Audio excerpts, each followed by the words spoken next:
Welcome to the Astrovision forecast with Tricia Riel, the real deal.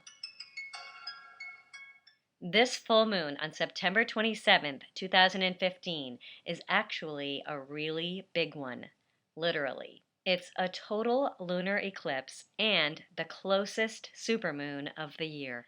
I am Dr. Melvin Moot, a scientist.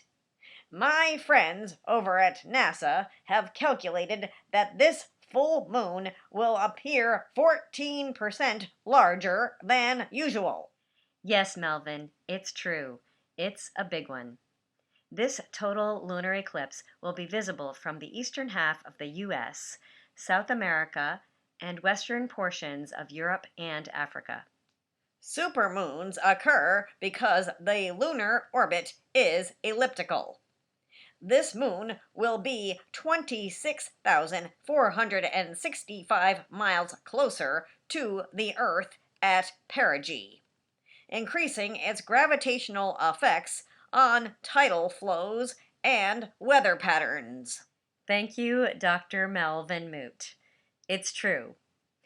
And the focus of this lunar eclipse is on relationships, since the sun and moon will be opposing in the signs of Aries and Libra. I'm Rocco Pounder. And hey, I don't got anybody special right now, so how does it relate to a guy like me?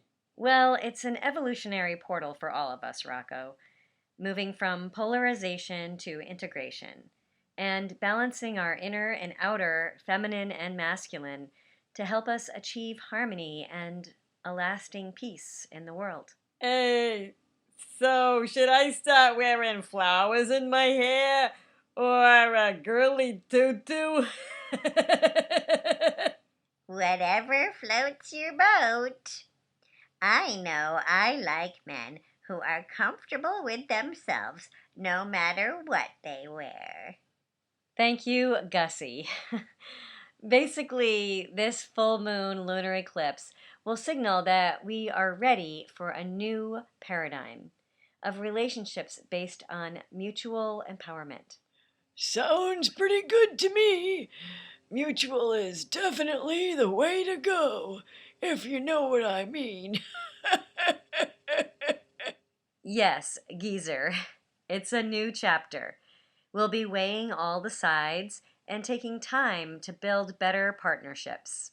I must admit, it seems like people have really been going through it. My niece, Zephram Gates, has been in quite a tizzy. And oh, all of those fires in California have really turned people's lives upside down. Yes, well, Saturn was leaving Scorpio last week after a 3-year journey through the sign, so death and rebirth have been huge themes. I'll say. Oh, it all got my forehead looking as wrinkly as a lizard's elbow. Yeah, I cried so much I felt like my eyelashes were gonna drip off my eyelids.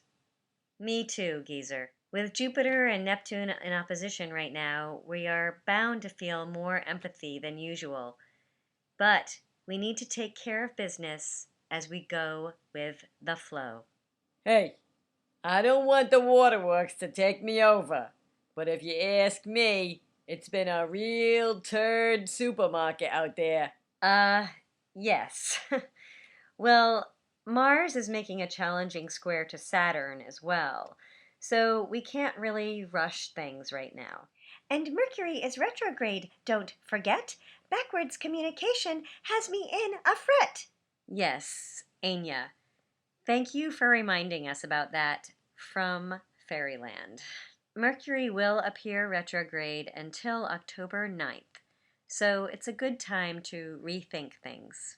Although Mercury retrograde's effect on communication is something I view as mere superstition, There has been research that suggests major communication breakdowns are more statistically significant when Mercury is retrograde and making square 90-degree angles to outer planets. Yes, Melvin. That's why this Mercury retrograde has been particularly potent. It squares and opposes the Pluto Uranus square. Huh? Are you guys still talking English? Yes, Rocco. Just trust that your delays and frustrations will inevitably help you progress once we get to the other side. The other side? Like when I'm dead? No! When we get to the other side of some of these challenging aspects. Now is basically a good time to take time to ponder. Yeah, weigh all the sides, adjust your sails, cruise, and think about stuff. It's true. I find that most people wouldn't know reason if it came up and shook their hands. Yes. Now is a good time to know that part of getting on track is thinking things through. Allow harmony to emerge from your struggles. Yes, even if you're not out of the woods, you can still be on your path. And this concludes the September 27th full moon forecast with Tricia Riel, the real deal.